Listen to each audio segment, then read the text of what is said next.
Mrs. Doubtfire is a 1993 family comedy starring Teddy Roosevelt, Aunt May, and 007. The plot sees the recently divorced Daniel Hillard impersonate a British nanny in order to see his children more often after sole custody rights were given to his wife. It's a heartwarming story about the lengths to which a man will go because he loves his children.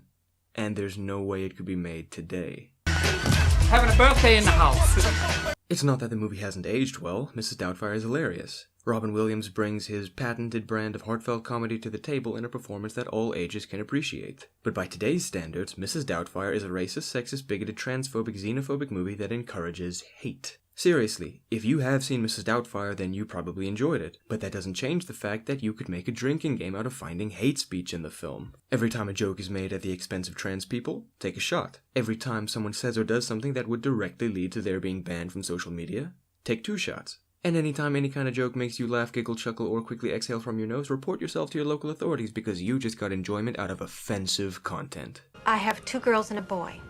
Oh, a boy. I don't work with the males, because I used to be one.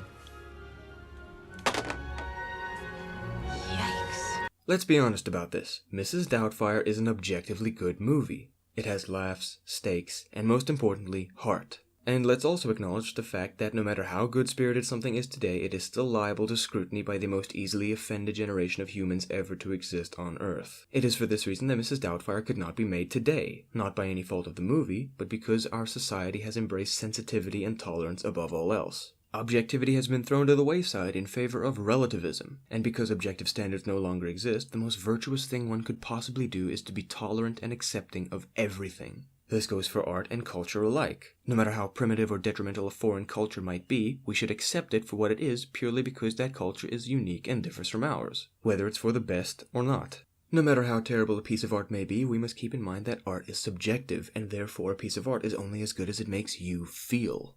To claim that there are objective standards is to suggest that people's personal feelings are irrelevant and deprive them of the joy that garbage fire might have provided them. This is the type of backwards reasoning that has led to a steep decline in the quality of art, especially comedy. Genuinely funny movies and comedians are few and far between nowadays. We still get great action and horror movies, although not too common. So why is it that comedy has suffered the brunt of the punishment? Well, without turning this video into a full-fledged philosophy of comedy speech, let's acknowledge the core goal of comedy: to make us laugh. Then let's pose the question: how can we make people laugh? Actually, that's too simple. Laughing doesn't necessarily mean that someone found something funny, and considering something funny doesn't always lead to laughter. How about this? How can we induce joy in as many people as possible? That works just fine for what I'm getting at, and the simple answer is by offending them. Let me explain. Offending people does not universally mean that they react with disgust, disdain, or distress. To offend could mean the same as shocking someone's senses or astonishing them by showing them something they've never seen before. Furthermore, does disgust or distress always correlate to negative emotions? Not necessarily. To this end, to cause disgust or distress in someone could be the same thing as causing them enjoyment. What I'm saying is that there is an inherent connection between comedy and offending people. Hell, the word inoffensive is a staple in reviews of poorly done comedy. In the context of comedy, to offend someone is to cause them enjoyment. By this logic, the more you can offend someone, the funnier the experience becomes. It was a drink that killed him. How awful. He was an alcoholic. No, he was hit by a Guinness truck. Now let's tackle the nitty-gritty. What is the difference between offending someone in a comedic manner and offending them in a repulsive manner? To simplify the situation, I'll say the difference is taste. When a joke is offensive and in good taste, we get enjoyment out of it. But when a joke is offensive and in poor taste, we are turned off and less likely to continue watching, listening, or reading. What's strangest about all of this is that jokes have only become less tasteful over time. As tolerance for everyone's unicity has increased, the quality of comedy has decreased. As comedy has become more concerned with not offending anyone, the jokes have become worse. Further evidence of a fundamental connection between offensiveness and comedy. He smells funny too. That's the formaldehyde. That's why Granny's so well preserved. Look at the comedy of Mrs. Doubtfire. It relies on the audience's ability to reason with reality and understand that what goes on in the movie is utterly ridiculous. It makes us laugh because of the zany circumstances Daniel must navigate. It makes us laugh because of the wit with which Daniel can reply in stressful situations. It makes us laugh by throwing us curveballs, subverting our expectations, and providing surprises around every turn. In one way or another, the comedy in this movie is offensive. which is exactly why it couldn't be made today. Claiming victimhood has become a sport, and if one thing's for sure, it's that a joke made at the expense of any group of people is grounds for hate speech. Except for straight white men, it's open season on their asses. Here are my favorite examples of jokes that would not fly today. Oh, Daniel. Charming. Thank you, Miranda. I was going kind of for a refugee motif, fleeing my homeland kind of thing. Refugees are terribly oppressed because of problems the West caused them, and so we should welcome them with open arms, and we certainly shouldn't joke about their grave circumstances. I don't work with the males, because I used to be one. Miranda's disgust at a transvestite potentially caring for her children is execrable. This movie is encouraging bigotry. I'm not a Muslim. Daniel ignorantly assumes that all Muslim women cover their faces. Neither? They're both too brazen, dear. They cry harlot, really. I mean, the red one is traditional colour for streetwalkers, dear. Sex work is real work. Oh. Do you know what language they speak in England? Pakistani. I've got nothing. That one hit the nail on the head. If you really need any more proof that Mrs. Doubtfire has no place in modern cinema, look no further than this scene.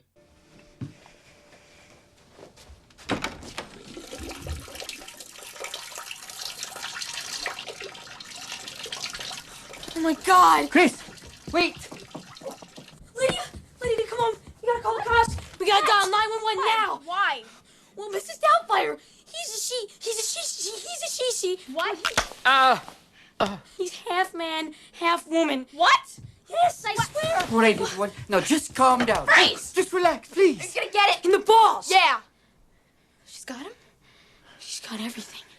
You could use Mrs. Doubtfire as the template for a project that ensures that you never find work in California for the rest of your life. It's offensive and simultaneously hilarious. It's one thing to point out which of these jokes will get you fired nowadays, but it's a whole other thing to understand why. On the surface, anyone who is even slightly internet literate could tell you how this movie is provocative. Evidence of how deep the ideal of tolerance has burrowed its way into our collective conscience. But I'd like to take a moment to explain why there's absolutely nothing wrong with these jokes. As previously discussed, comedy and offensiveness are deeply intertwined. So, making jokes that would offend the audience is not a problem as long as taste is kept in mind. And the idea that comedy could or should try to be funny without offending anyone betrays the nature of comedy itself.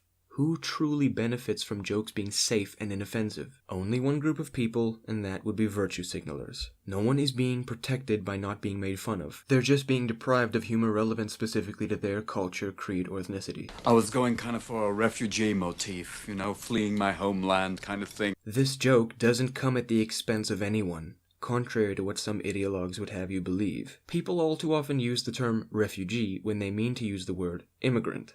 You see, a refugee is someone who is fleeing their country for political or economic reasons in order to find work and start a new life in another country where they intend to try to benefit that society. So, Daniel's joke in the scene is totally appropriate as his place is currently a sty. In any case, most of the people who are currently trekking great distances to get asylum in Western countries aren't fleeing a war-torn hellscape. They're just immigrating into countries in which they know they will receive government handouts. I'm not a Muslim. What's worse? That a comedian made a joke about Muslim culture, or that Muslim women are required by law to cover themselves from childhood as not to incite lust in men? Neither?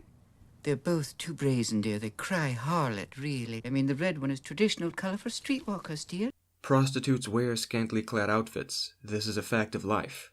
But some of the same ideologues from earlier would attest to their choice of career being just as valid and conducive to a healthy lifestyle as any other. To make a joke at the expense of sex workers is to degrade and devalue them, as if they needed any help with that. Do you know what language they speak in England? Pakistani. Diversity is our strength and all that nonsense. Listen, there is a significant population of Pakistani people in the UK. It's funny to consider that said population is so significant that England's main language might change. No one is made a victim in this jab, but you'd better believe some people would find a way to be offended by it. If you feel that Miranda and the kids being visibly disturbed at the idea of transgenderism is in poor taste, I'd like to remind you that for several years now the Diagnostic and Statistical Manual of Mental Disorders has listed transgenderism as a mental illness. The fact that it is even mentioned in a book about mental disorders should be enough evidence. Depending on which DSM you're looking at, it's either classified as gender dysphoria, gender identity disorder, or even bodily integrity identity disorder. Transgenderism is a psychological sickness. It's only in the past few years that activists and virtue signalers have pushed transgenderism into the mainstream, demanding that we either accept these people for who they are or get labeled transphobic. So Miranda wasn't okay with the idea of a tranny looking after her kids. Big whoop. Male to female transvestites looking for work with children is a red flag in any sane person's book. And as for the kids reacting so harshly to a tranny in their presence, they're kids. What the hell do they know? Children have a concise understanding of the biological divide between girls and boys. An elderly woman who can pee standing up makes them rethink their knowledge of gender completely. We fear what we don't understand. Their reaction is instinctual, and there's nothing wrong with it being played for laughs. Unless you exist in 2019, in which case this movie should be sent straight to millennial hell to burn for eternity because offensiveness is now a cardinal sin and comedy is dead. A te fortuna non mancherà. Sono il factotum della città, sono il factotum della città, della città, della città, della città.